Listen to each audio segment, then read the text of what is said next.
Why in Buddhism are there so many different sects and schools of Buddhism? I think there are two main reasons. First of all, I think there's the geographical reason.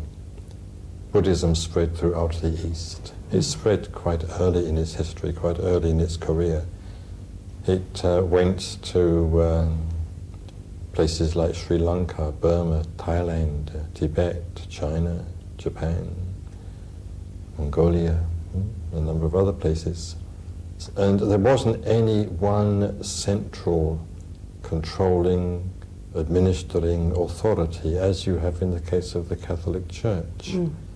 So these different Buddhisms, they tended to separate, and for purely practical reasons not to keep in very close contact with one another.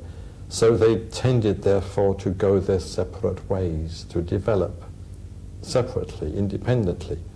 And that meant that in the end, some of these groups in some of these Buddhist countries started differing very, very much as regards their Buddhism and their Buddhist culture from groups in other Buddhist countries.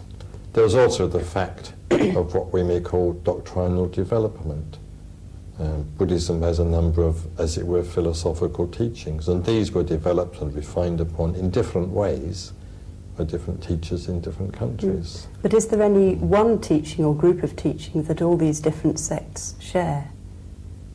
There's quite a number of teachings which they all share, but they wouldn't all necessarily attach the same importance to the teachings which they do share. I would say that unity among Buddhists, or among forms of Buddhism, is to be found much, much more in their practices. I think it's the practices which are the unifying factor, rather than doctrinal beliefs. And you may remember that the Buddha, towards the end of his life, did ask his disciples, well, what have I taught you in the course of my career, so to speak?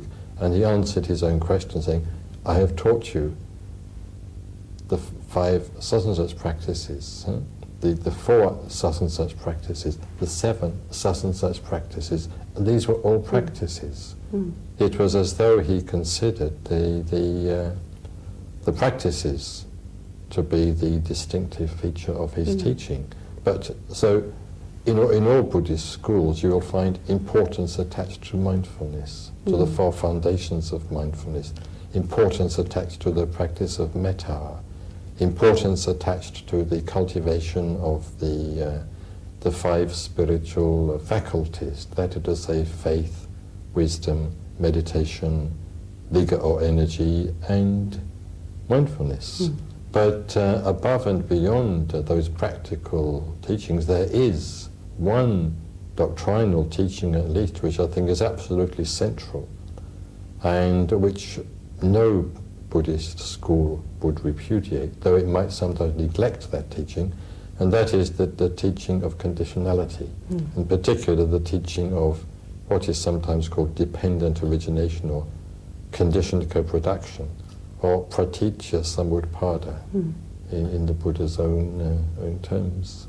This has generally been regarded as the central teaching of Buddhism. It covers both the mundane and the transcendental, and it also implies the doctrine of shunyata, of voidness, which is very, very important, especially in the Far Eastern forms of Buddhism.